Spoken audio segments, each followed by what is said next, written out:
Kisah Nabi Nuh alaihi salam.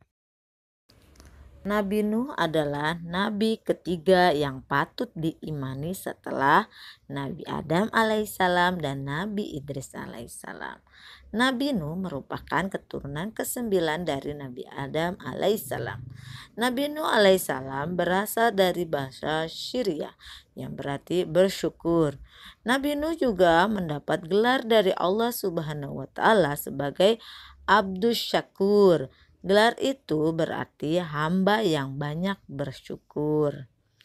Ya, sesuai dengan surah Al-Isra ayat 3, yaitu artinya anak cucu dari orang-orang yang kami bawa bersama-sama Nuh.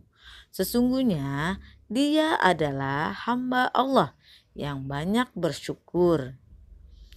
Nabi Nuh alaihissalam juga masuk dalam Rasul Ulul Azmi, yaitu Rasul dengan ketabahan dan keteguhan hati yang luar biasa.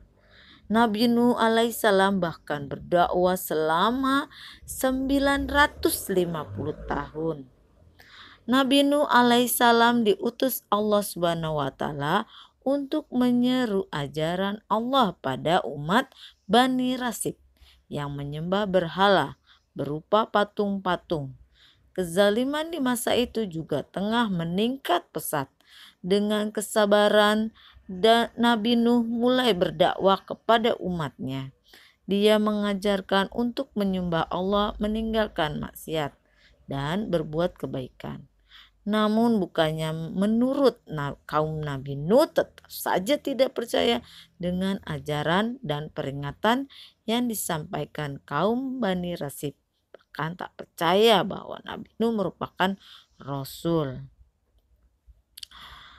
Jumlah pengikut Nabi Nuh alaihissalam tidak lebih dari 80 orang.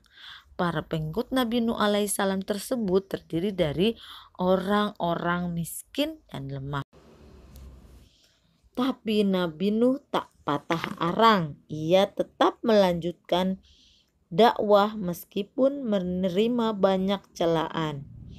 Setiap kali Nabi Nuh berdakwah, mereka justru memasukkan anak jarinya ke telinga dan menutup wajahnya dengan pakaian tanda penolakan. Pengikut Nabi Nuh alaihissalam bahkan sampai diusir oleh para penguasa dan orang-orang kaya di masa itu.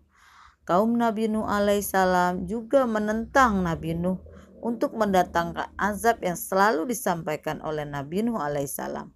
Mereka berkata, "Hai Nuh, sesungguhnya kamu telah berbantah dengan kami dan kamu telah memperpanjang bantahanmu terhadap kami.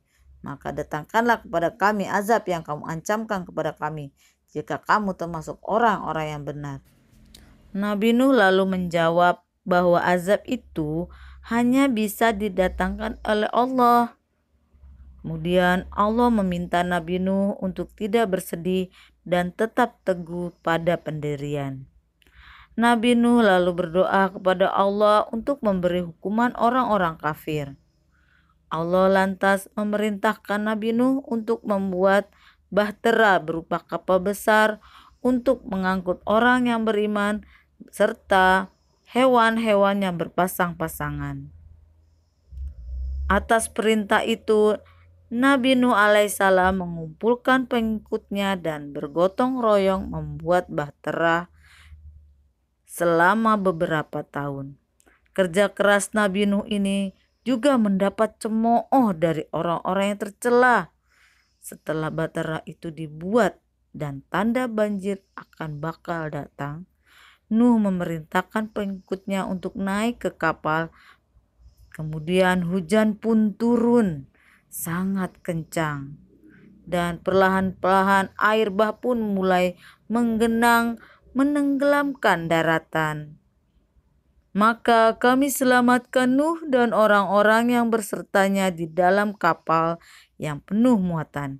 Kemudian sesudah itu kami tenggelamkan orang-orang yang tinggal. Tatkala Nabi Nuh berada di atas geladak kapal sambil memperhatikan keadaan sekitar, tiba-tiba terlihat putra sulungnya Kan'an sedang berusaha menuju tempat yang tinggi untuk menyelamatkan diri.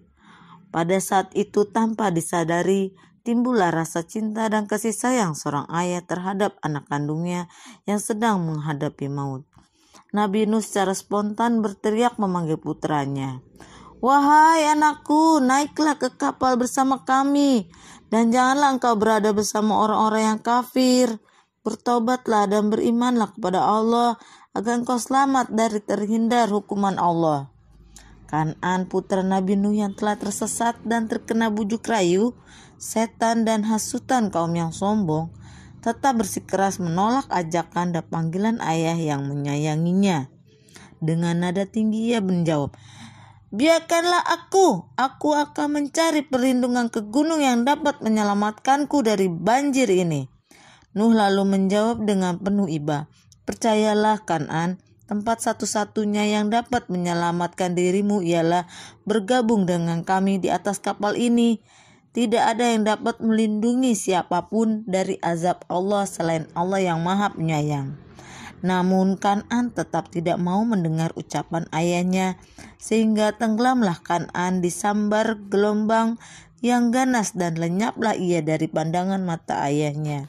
Tergelincir ke bawah lautan mengikuti kawan-kawan dan para pembesar kaum yang kafir.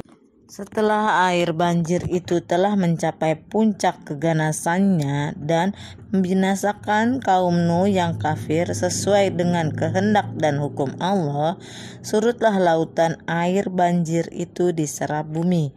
Kemudian kapal Nuh berlabuh di atas bukit Judi. Turunlah perintah Allah kepada Nabi Nuh, "Wahai Nuh, turunlah engkau dan para mukmin yang menyertaimu ke daratan dengan selamat sejahtera dan dilimpahi berkah dan pertolongan dari sisiku bagimu dan bagi umat yang menyertaimu." Nabi Nuh bersama kaum yang beriman dan hewan-hewan yang berpasangan turun dari atas kapal dengan selamat, tidak kurang suatu apapun. Mereka semua bersyukur karena telah menjadi orang yang beriman dan tidak terkena azab yang baru saja menimpa kaum yang tidak beriman.